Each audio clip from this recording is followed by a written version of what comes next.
Assalamualaikum warahmatullahi wabarakatuh. Alhamdulillahi rabbil alamin, wassalatu wassalamu asrafil anbiya'i wal mursalin wa ala alihi wa sahbihi rasulillahi ajma'in. Puji syukur kepada Allah Subhanahu wa taala senantiasa kita ucapkan. Kita memujinya dengan nama-namanya yang husna, dengan sifat-sifatnya yang mulia. Kita berharap Allah Subhanahu wa taala memudahkan niat kita untuk menyelesaikan bab sirah sahabat. Dan salawat beriring salam tidak lupa pula kita kirimkan kepada junjungan alam Nabi besar Muhammad sallallahu alaihi wasallam, yang dengannya kita berharap dikumpulkan di yaumul mahsyar dengan orang-orang soleh bersama Rasulullah sallallahu alaihi wasallam. Baiklah sahabat, fastibiqul khairat, kita kembali akan membacakan kisah tentang sahabat. Kali ini kita akan bersama dengan sahabat kita, yaitu Anas bin Malik radhiyallahu anhu. Niat kita tidak bukan untuk mencari keridhaan Allah. Kemudian kami sajikan ini untuk Anda yang tidak begitu gemar membaca, untuk Anda yang penuh dengan kesibukan sehingga tidak dapat membaca, untuk Anda yang ingin mengenal sahabat Rasulullah sallallahu alaihi wasallam. Inilah buku yang kita hadirkan untuk Anda. Kita mempermudah mungkin dengan channel ini atau dengan media sosial ini Anda diberi kemudahan. Anda tidak susah-susah untuk membaca, cukup kami yang membacakan kepada Anda, dan semoga Anda semua mendapatkan manfaat dari apa yang telah kami sampaikan. Kami hanyalah penerus atau kami hanyalah penyampai. Kami adalah orang-orang yang mencoba mencari kebaikan. Semoga Allah Subhanahu wa taala mencatat kebaikan ini bagi kaum muslimin, dan kami tidaklah memiliki ilmu, karena ilmu hanyalah milik Allah Subhanahu wa taala, dan kita telah dimudahkan oleh para ulama, dan kita bersyukur kepada para ulama yang telah menulis sejarah tinta emas ini di dalam kitab-kitab para ulama, dan kita hanya meneruskan. Dan ini kita hadirkan untuk kaum muslimin semuanya, khususnya seluruh kaum muslimin dan para sahabat. Fastabiqul khairat. Semoga Allah Subhanahu wa taala mudahkan. Kita awali dengan sahabat kita, yaitu Anas bin Malik radhiyallahu anhu. Anas bin Malik adalah seorang sahabat kecil yang Rasulullah SAW mendoakan beliau. Rasulullah SAW mendoakan beliau, ya Allah, limpahkanlah harta dan anak kepadanya dan keberkahan untuknya. Inilah secarik atau sebaris doa yang Rasulullah SAW ucapkan kepada Anas bin Malik. Usia Anas masih sangat muda ketika ibunya Al-Ghumaisah mentaklingnya dengan 2 kalimat syahadat. Kemudian ibunya selalu bercerita tentang Rasulullah SAW telah diutus oleh Allah Subhanahu wa taala seorang rasul, dan ibu Anas selalu menceritakan bagaimana seorang rasul, bagaimana adab dan bagaimana wibawa seorang rasul yang mereka belum melihatnya, namun seluruh negeri telah menceritakan tentang diutusnya seorang nabi, yaitu Nabi Muhammad SAW, sehingga di hati Anas merasakan rindu yang begitu besar kepada Rasulullah SAW, karena dari kecil hari demi hari telah diceritakan oleh ibunya tentang kebaikan dan amal-amal serta kewibawaan Rasulullah SAW. Sampailah di suatu hari angan-angan itu mulai muncul, angan-angan ingin bertemu Rasulullah mulai datang ketika orang-orang di Yathrib menceritakan Rasulullah SAW dan sahabatnya menuju ke kota mereka. Seiring berjalannya waktu, ternyata angan-angan itu dalam waktu dekat akan berubah menjadi kenyataan. Yathrib yang membanggakan dan berbahagia dengan mendengar bahwa Nabi SAW dan sahabatnya As-Siddiq sedang dalam perjalanan ke arahnya. Maka keceriaan menaungi semua rumah dan kebahagiaan menyelimuti seluruh kota Yathrib ketika itu. Mata hati mereka tidak henti-hentinya menanti kedatangan Rasulullah SAW dan para sahabatnya. Anak-anak muda pun bergumam setiap cahaya pagi bersinar, Muhammad akan segera datang. Muhammad akan segera datang. Hari-hari mereka bercerita tentang datangnya Nabi Muhammad SAW. Di suatu pagi yang indah yang penuh asa dan keceriaan yang semerbak, orang-orang Yasrib pun saling berbisik satu sama lain. Muhammad dan sahabatnya telah berjalan mendekati Madinah. Maka orang-orang banyak pun berhamburan ke jalan penuh berkah. Jalan-jalan ketika itu dipenuhi oleh masyarakat Yasrib, penduduk Yasrib, karena mereka ingin melihat sosok Rasulullah SAW yang mereka rindukan. Di antara barisan tersebut terdapat anak-anak muda. Di antaranya adalah Anas bin Malik dari Al-Ansari. Rasulullah SAW dan sahabatnya As-Siddiq datang. Keduanya berjalan di antara kumpulan orang-orang dewasa dan anak-anak dalam rombongan yang besar. Adapun kaum wanita, gadis-gadis remaja yang biasa tinggal di rumah, mereka naik ke atap-atap rumah mereka untuk melihat Rasulullah SAW sambil terdengar suaranya. Manakah seorang Nabi itu? Yang manakah Rasulullah SAW itu? Mereka saling bergumam di antara mereka. Hari itu adalah hari yang tidak dapat mereka lupakan. Anas bin Malik senantiasa mengingatnya sampai ia berumur 100 tahun ketika itu. Tidak lama setelah itu Rasulullah SAW tinggal di Madinah. Al-Ghamaisah binti Milhan datang kepada beliau dengan disertai anak laki-laki yang masih kanak-kanak, yaitu Anas bin Malik.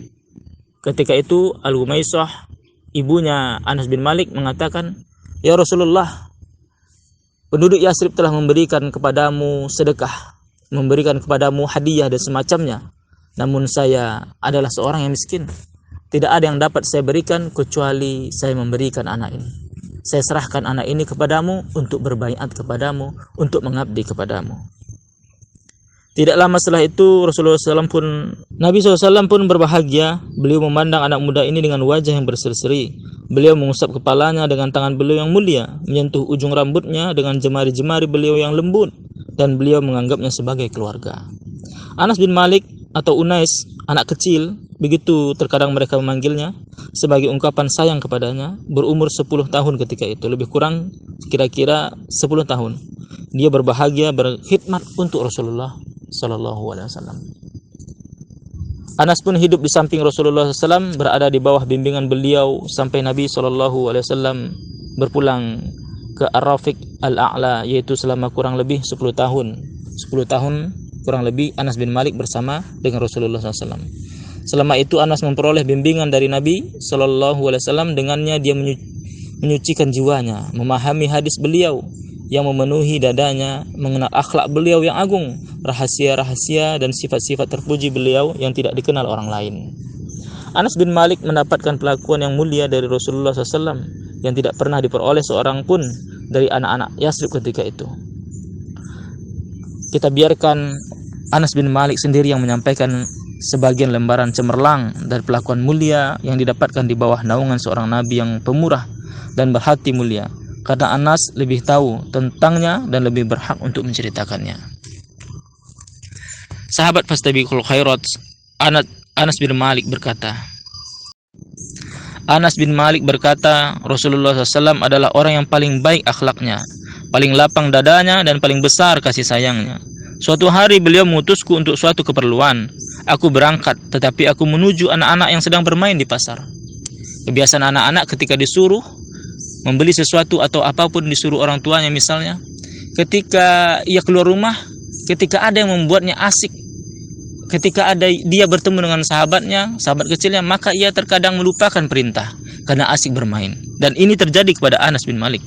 Anas bin Malik disuruh oleh Rasulullah SAW untuk melakukan tugas, namun ia tertawan oleh asiknya bercanda dengan teman-temannya di luar rumah Rasulullah SAW. Anas bin Malik bermain ketika itu bersama sahabatnya tanpa ia sadari bahwa ia ada tugas dari Rasulullah SAW. Lalu Rasulullah SAW tiba-tiba bertanya kepada Anas Malik, "Wahai Anas, apakah kamu telah pergi seperti yang aku perintahkan?" Maka Anas berkata, "Maka aku pun salah tingkah." Aku menjawab, "Ya, sekarang aku akan berangkat ya Rasulullah." Ternyata Anas baru sadar ketika Rasulullah menegurnya. "Demi Allah, aku telah berkhidmat kepada beliau selama 10 tahun, Beliau tidak pernah berkata untuk sesuatu yang aku lakukan, mengapa kamu melakukan ini? Beliau tidak pernah berkata untuk sesuatu yang aku tinggalkan, mengapa kamu tinggalkan ini? Jadi Rasulullah SAW tidak banyak cerita. Dia tidak bertanya tentang apa yang kamu lakukan, mengapa kamu melakukan ini, dan kenapa kamu tidak lakukan ini. Tidak.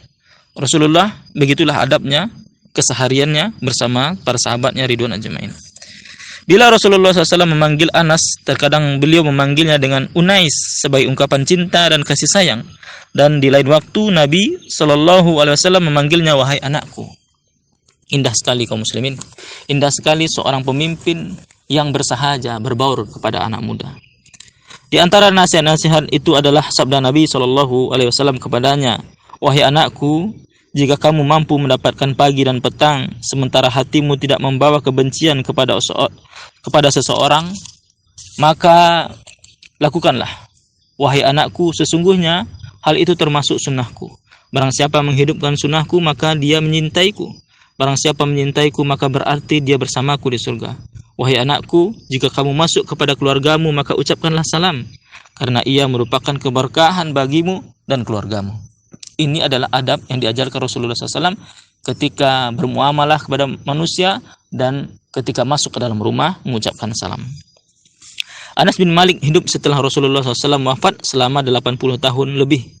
Selama itu Anas mengisi dada umat dengan ilmu dari Rasulullah SAW yang agung dan menumbuhkan akal pikiran mereka dengan firqah kenabian, dengan fikih kenabian.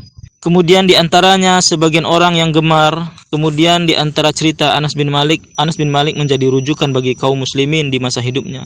Mereka bertanya kepadanya setiap mereka dihadang oleh perkara penting dan setiap kali pemahaman mereka tidak menjangkau sebuah hukum. Di antaranya sebagian orang-orang yang gemar berdebat dalam agama berselisih tentang haul, yaitu telaga Rasulullah SAW di hari kiamat. Maka mereka bertanya kepada Anas tentang hal itu. Anas pun berkata, aku tidak pernah menyangka akan bisa hidup sehingga aku melihat orang-orang yang seperti kalian yang berdebat dalam perkara telaga Nabi SAW. Sungguh aku telah meninggalkan wanita-wanita tua di belakangku.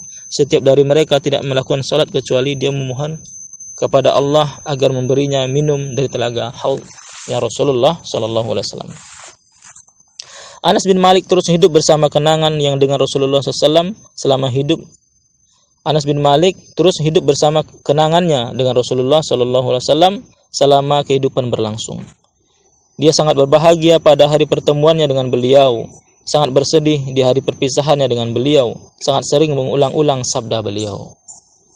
Dia sangat bersungguh-sungguh untuk mengikuti beliau dalam sabda-sabda dan perbuatan-perbuatan beliau, mencintai apa yang beliau cintai, membenci apa yang beliau benci. Dua hari yang paling diingat oleh Anas bin Malik adalah hari pertemuannya dengan Nabi SAW pertama kali dan hari perpisahannya dengan beliau untuk terakhir kalinya.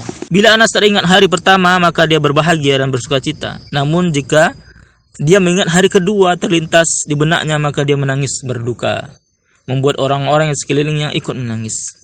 Anas sering berkata, sungguh aku telah melihat hari di mana Rasulullah SAW datang kepada kami, dan aku juga melihat hari di mana Rasulullah SAW meninggalkan kami. Aku tidak melihat dua hari yang menyerupai keduanya.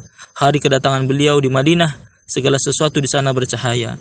Tetapi hari di mana Rasulullah SAW hampir menghadap kepada Rabb-Nya, segala sesuatu terasa gelap gulita. Rasulullah SAW berdoa kepada Anas bin Malik yang telah kita sebutkan di awal pertemuan. Isi doanya Rasulullah SAW adalah, ya Allah, limpahkanlah harta dan anak kepadanya, berkahilah dia dimanapun ia berada. Allah Ta'ala mengabulkan doa Nabi SAW. Anas radhiyallahu anhu menjadi orang Ansor yang paling banyak hartanya, paling banyak keturunannya, sampai dia melihat anak-anak dan keturunan dari Anas bin Malik, yaitu melebihi angka 100. Allah Ta'ala memberkahi umurnya sehingga ia hidup selama 103 tahun. Masya Allah, subhanallah. Ini adalah mukjizat salah satu doa dari Rasulullah SAW sehingga Anas bin Malik berumur panjang yang itu mencapai 103 tahun. Anas sangat berharap mendapatkan syafaat Nabi SAW di hari kiamat. Anas sering berkata, sesungguhnya aku berharap bisa bertemu Rasulullah SAW di hari kiamat. Lalu aku berkata kepada beliau, aku adalah pelayan kecilmu Unais. Subhanallah, cita-cita seorang sahabat yang mulia Ia tidak hanya ingin menemani Rasulullah SAW di dunia, namun juga ingin menemani Rasulullah SAW di surganya Allah Subhanahu wa taala. Ketika Anas sakit, yang dalam sakitnya ini dia meninggal, dia berkata kepada keluarganya, "Talkinkanlah aku dengan la ilaha illallah Muhammadar Rasulullah." Maka Anas radhiyallahu anhu senantiasa mengucapkannya sampai dia meninggal dunia. Anas radhiyallahu anhu mewasiatkan agar mengubur tongkat kecil milik Rasulullah SAW bersamanya. Maka tongkat itu diletakkan di sampingnya. Selamat untuk Anas bin Malik Al-Ansari radhiyallahu anhu yang telah mendapatkan limpahan kebaikan dari Allah Subhanahu wa taala. Dia hidup dalam bimbingan Rasulullah sallallahu alaihi wasallam yang agung selama 10 tahun yang sempurna. Dan Anas bin Malik adalah salah satu sahabat yang banyak meriwayatkan hadis-hadis Rasulullah SAW. Dia adalah orang ketiga setelah Abu Hurairah dan Abdullah bin Umar dalam meriwayatkan hadis dari Rasulullah SAW. Semoga Allah membalasnya dan membalas ibunya atas apa yang dia berikan untuk Islam dan kaum muslimin dengan sebaik-baik balasan. Allahumma amin. Inilah sahabatku, sahabat kaum muslimin dan sahabat fastabiqul khairat, cerita tentang Anas bin Malik. Kesimpulannya, ibrah, pelajaran yang kita dapat ambil adalah bersemangatnya seorang ibu untuk kebaikan anaknya. Pandangan cerdas seorang ibu untuk anaknya, memilihkan kebaikan untuk anaknya dunia dan akhirat. Kemudian semangatnya Anas bin Malik sebelum bertemu Rasulullah dan setelah bertemu Rasulullah, baik di dunia dan di akhirat. Ia adalah orang yang mencintai Rasulullah SAW. Dia berkhidmat sebaik-baik khidmat. Ia membangunkan Rasulullah, ia mencuci pakaian Rasulullah, ia menyiapkan sandal Rasulullah, ia menyiapkan tempat wudhu Rasulullah SAW. Dan kita lebih pantas untuk mencintai Rasulullah SAW dan meneladani Anas bin Malik dalam berkhidmat kepada Rasulullah SAW. Billahi taufiq wal hidayah. Assalamualaikum warahmatullahi wabarakatuh.